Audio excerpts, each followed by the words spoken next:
And ito naman, balitang kasiguranan muna tayo. Ayan ang mahagi ng mga libreng school supplies ang pamahalaang lalawigan ng Sorsogon at lokal na pamahalaan ng kasiguran sa mga estudyante sa elementarya at sekundarya sa bayan ng Kasiguran. Kabilang sa mga nagamit ng mga mag-aaral mula sa San Juan National High School sa Barangay San Juan, 13 Martires Elementary School sa Barangay 13 Martires at sa Kasiguran Central School ay libreng mga uniform, lapis, notebook, bag at iba pang paggamit sa paaralan. Ang pamimigay ng mga school supplies ng libre ay sa ilalim ng programa Oo para sa Kaakian na isa sa mga flagship program ng LGU Kasiguran at ng Gamit Mo Sagot Ko sa ilalim ng 7K Kadunungan Program sa pamahalaang panlalawigan ng Sorsogon. Kabilang sa mga namahagi ng mga kagamitan ay ang alkalde at vice-alkalde ng Kasiguran kasama ang mga department head ng LGU Kasiguran, mga little mayors, ilang mga board member mula sa unang distrito ng Sorsogon at ilang mga kinatawan mula sa provincial government ng Sorsogon. Ano ba ito yung nung high school power? Yes, high school and elementary pa lang kami. I think naabutan ko na yung elementary, di ba, grade 6 yata start, if I'm not mistaken. Yung nung high school, yung pinakahihintay namin lagi is yung Oo bread. Yan yung, naabutan mo ba yung Oo bread? No. Ay, graduate na siya yata, no? Pero yung Oo bread parang nakagalataan ako nang hindi ko na-experience yun. Actually, naalala ko dati, elementary, na-experience ko yung bag. Yung bag lang. Bag lang yung na-experience ko na may kasamang notebook, tapos paper. May Oo para sa Kaakian. Oo. Pero, okay. Tapos sabi ba, nga doon, nung time na yun, tawag dito. Yun yung ang mayor nun talaga ng Kasiguran si Buboy Amor talaga. Tapos nung tumagal na, nailipat nga, as in matagal na talaga yung ganyang programa ng nila mayor na may ganyang school supply na hindi dinidistribute sa mga Kaakian. Kasi parang dati pa nga daw, madami na din talagang mga bayan or lalawigan na nag-distribute when it comes naman sa mga educational purposes naman, tapos supplies. Kaya, di ba, madaming nagdi-distribute talaga ng mga ganun. Kaya nagaya din yun at nakarating yun dito sa Kasiguran hanggang until now, na-improve pa. Matagal na-improve. Pero hindi ko na talaga naabutan yung part na namimigay sila ng t-shirts na parang uniform. Actually, meron kami niyan. Tapos, yung bread daw. Hindi, actually, yung bread, matagal na, di ba? Ewan ko lang ngayon kung namimigay pa rin sila ng may Oo bread. Pero, I think every Friday, nun, di ba? Every Friday, Monday to Wednesday yung Oo bread. Tapos, nakatanggap din kami ng high school nung, high school yung t-shirt na may parang color siya dito. Siya.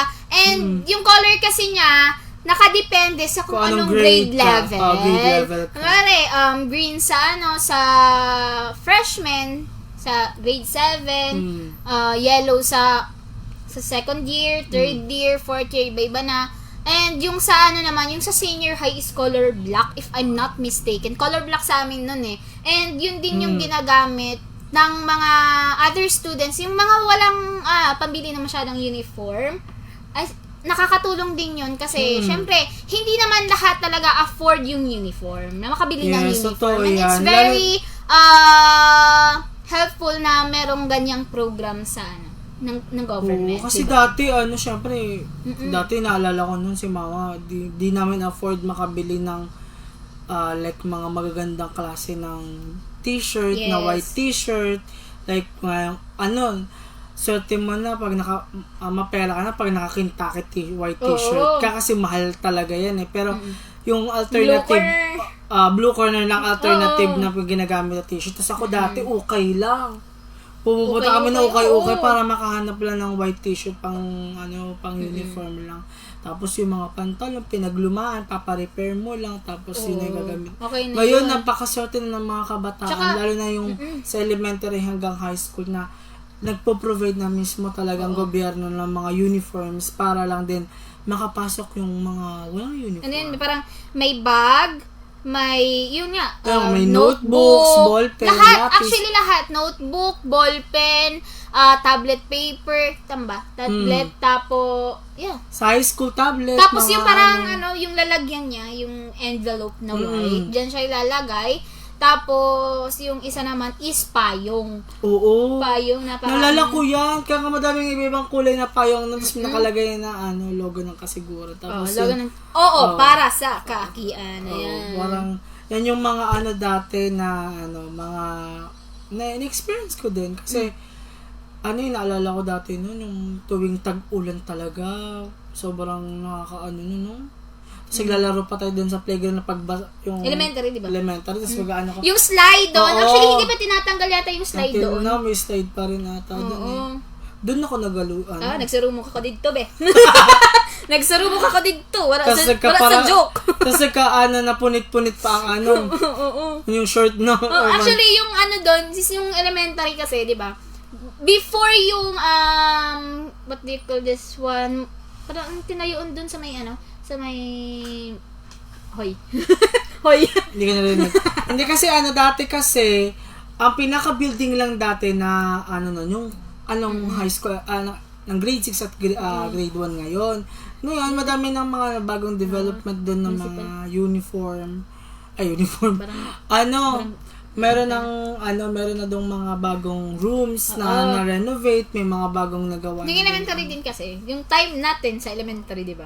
Yung gilid kasi noon is hindi naman talaga siya barangay hall, which is more playground siya eh. Di ba? Playground siya. Playground din yung siso, yung duyan, yung slide. May gate na malaki. Tapos nag-over the back. Oo, nag-over the back.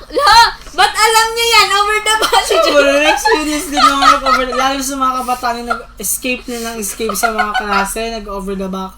Oo, alam namin yan kasi na-experience din namin. Napagandang balik-balikan yung totoo Then may mga maghahanap ka talaga ng mga secret na daanan. Actually ngayon wala nang masyadong playground sa sa mga Ulon, schools. Pero yan yung alam ba yung may mga playground pa ngayon na school sa elementary?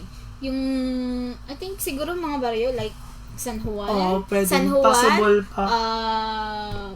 Sa sa Buton meron akong nakita may slides pa doon, di ba? At isa pa ngayon napakaswerte na ng lalo dito sa Central, meron na silang gymnasium sa loob. Covered hindi na covered court pero gym na mismo, parang closed multipurpose building na siya. Yung dati, lahat from grade 1 to grade 6, doon lang sa may teacher. Hindi, teacher's hall. Oo, yun yung pinagaanan dati, mga event dati. Like, Bonang Wika. Bonang Wika. Nakakawin na. Naalala ka ba na yung sasaya ka pa ng mga tinik or mga kung anong folk dance. Tapos usong-uso mga parade dati, no? Yung usong-uso pa yung mga English club, math club, ang lakas-lakas ng loob mo para sumali doon. Oo. Sasali ko ng math club, tapos English club. Pag may mga may quiz bee ka papalaban ka doon. Oo. Parang feel mo yung ang tali-tali naman na kasi kasama ka sa quiz bee. Tapos pagdating, ba't ganito? Hindi mo kaya din yan. Ako aminado ako na hindi ako ganun ka academically achiever. Hindi ako ganun ka strive mag-aral noon. Parang puro lang papasok ko ng school dahil alam kong meron akong baon. Papasok ng school kasi ang alam ko lang is yun lang yung kakayanan ko. Papasok ko ng school dahil mag-practice ako ng sayaw, mag-practice ng DLC. Never ako naging parte. Uy, naging DLC ka rin? Yeah. Same. Shame. Yung tipong ayaw ko nang pasalin ng magulang mo dahil wala ka nang pambayad sa uniform o sa di ba sa uniform, sa costume. Worth it yun worth it pa. Pero it's a kind of experience na babalik-balikan mo kasi ang ganda. Kasi kung baga yung mga sinasalihan mong mga ganyang club, DLC or etc. man yan. Once in a lifetime lang yan di ba? Once in a lifetime na mangyari sa buhay mo na pagdating mo like sa amin, na adult na, talagang babalik, nakakamiss din, di ba? True. Sabi nga ni Sir Renz, diswerte naman talaga ang mga kabataan niyan, lalo na sa mga, sa elementary students.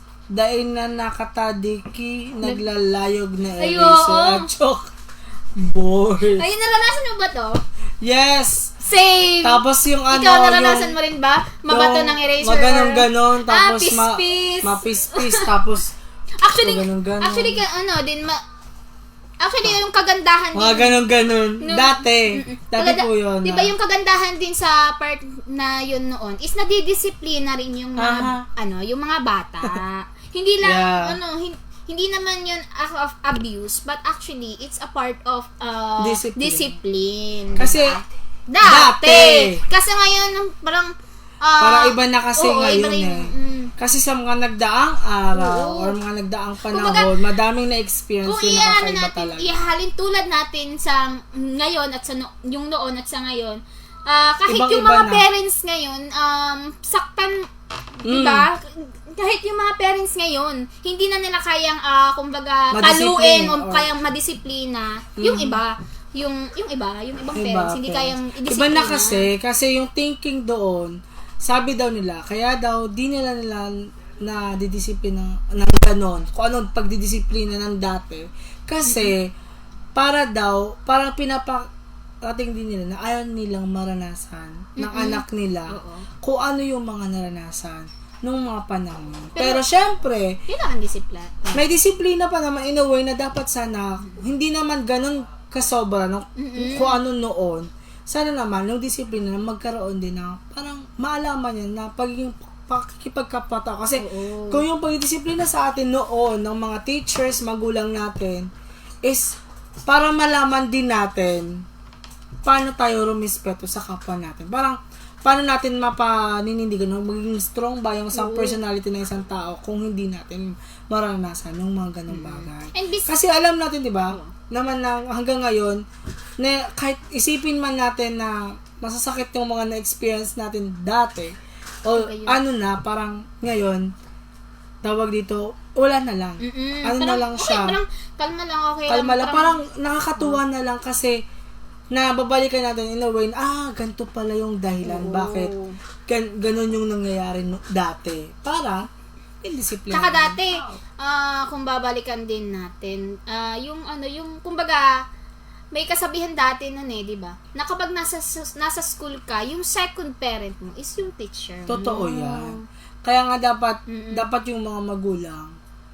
Kumbaga, Kasi syempre di man, parang naisip ko lang kasi medyo may mga naging kasi noon na naging sobra din naman talaga. Kailangan naman talaga ipaglaban yung mga bagay na gano'n na sobra-sobra. Yung sobra. Pero kung yung mild lang naman, or katamtaman lang. Kasi dati wala ako di ba? Pagalitin ako ng ganito, ganyan. Tapos bilang, sabi ng mama, tama lang may sayo mo. Diba? Actually, ganyan dapat lang yan. Sa tinong kapan, kaya okay lang yan. Sa tinong kaya nagbabati sa... Kumbaga, salbahe, ganyan. Mga term. Parang, sasabihin niya na, Kasi ngayon, kahit verbal, physical, kung ano man, parang big deal na big issue na yun. Diba? Kaya sabi naman nila ni Kuya Arjun Mendoza, which is ang brother ni Bebe ko. Sabi ni Kuya, pag pinalo o didisiplinahin, papatulfo agad. Yung iba. Which is yung iba ngayon. Kasi, parang, yung mga teachers ngayon, gusto nilang ibalik kung ano yung traits noon para matuto tayo. Yung mga batang 90s, alam nila yan. Oo, kasi, so far ngayon, may mga students din na parang, I'm not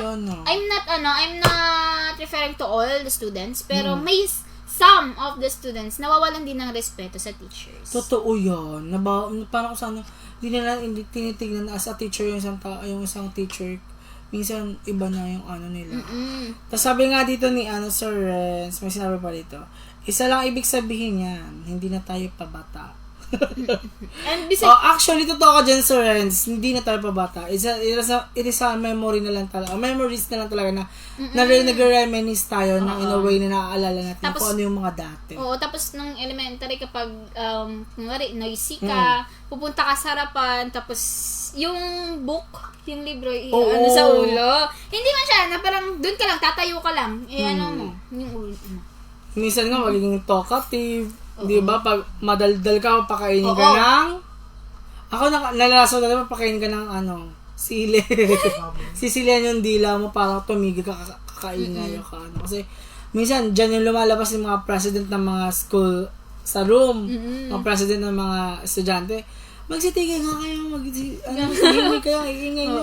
Oo. Isusulat sa blackboard. Okay, pag sinong ano ngayon, Noisy. ikaw sweeper. Oo, diba? Ganun lang Ilalagay yun. Parang ganda balik-balikan din. Oo. Tapos, pag yung yung lang din parang, talaga eh. di ba pag nagpuputol ng grass, yung mga, di ba hindi pa inaalis yung mga naalala ko yun. Nagbabatuhan dati ng mga damo sa playground. Kumbaga para dakupan kita, berenteon, no? Kung sino madakop, minyan. Tapos may nagsakat sa mga murmangga.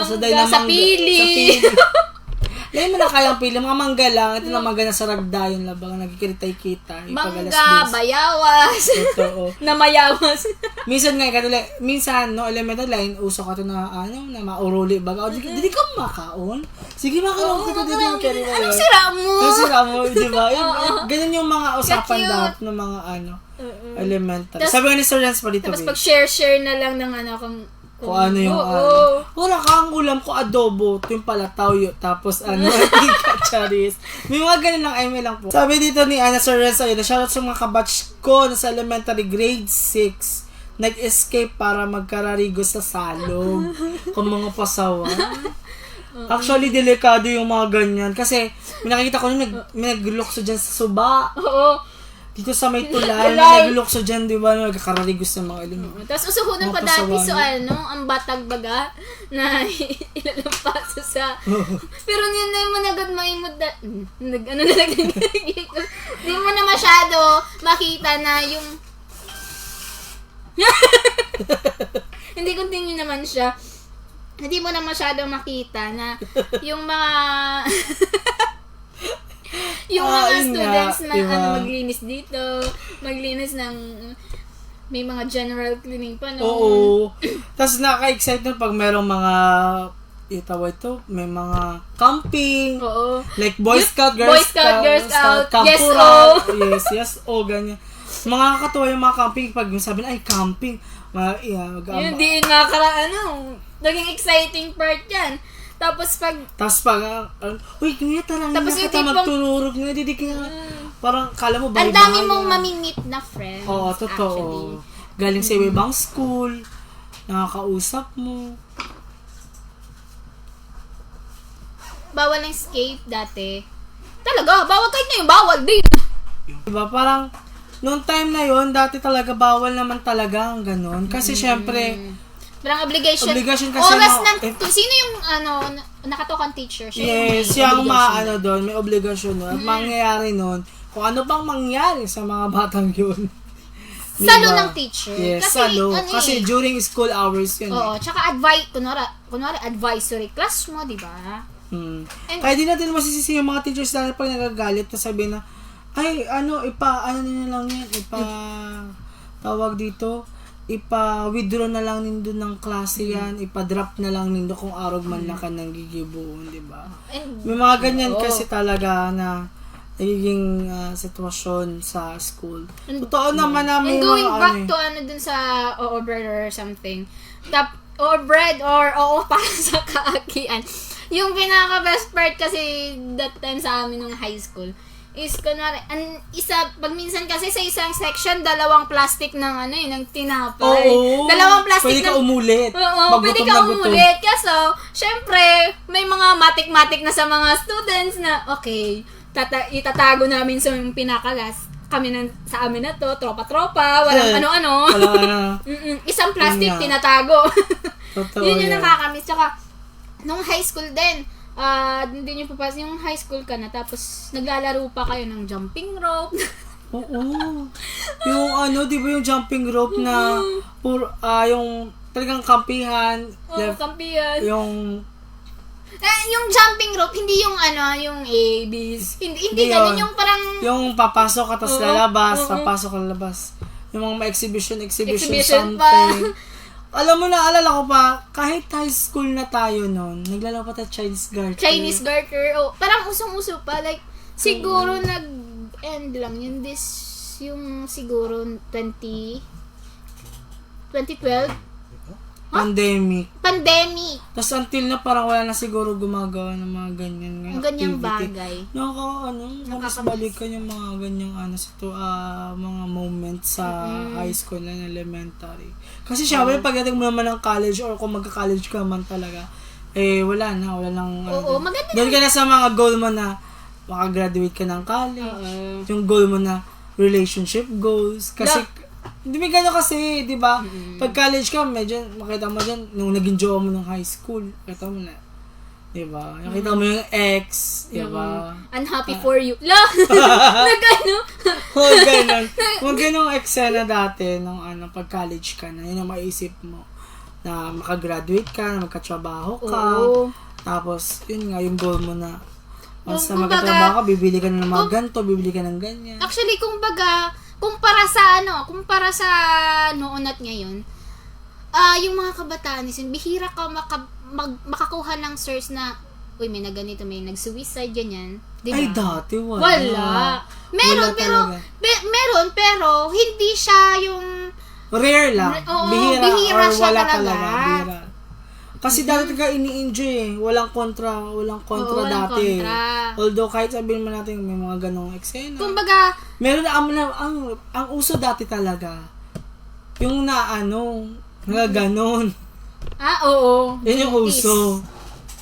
Yung nagaganon, tapos balitan mo na kung nasa minsan uso pa na yung pinatanan. Ganun lang yun. Tapos, pero kasi ngayon, iba na yung Iba na. takbo kasi more on overtime. Overtime na. Overtime. Actually, So, yun nga, actually, maganda yung topic. Sarap ng topic, guys. masarap ng topic Pero pagpatuloy namin. natin yan sa Oo. susunod na chika. Tama, ako po ang yung nag-iisang kay ganda. At ako po si Sean. Our town, Our home. our page, kasiguran. Bye-bye mga po. kaimunwash. Halina kayo sa kasiguran, puno ng kagandahan, salamin ng kaunlaran, itong aming bayan, patuloy ang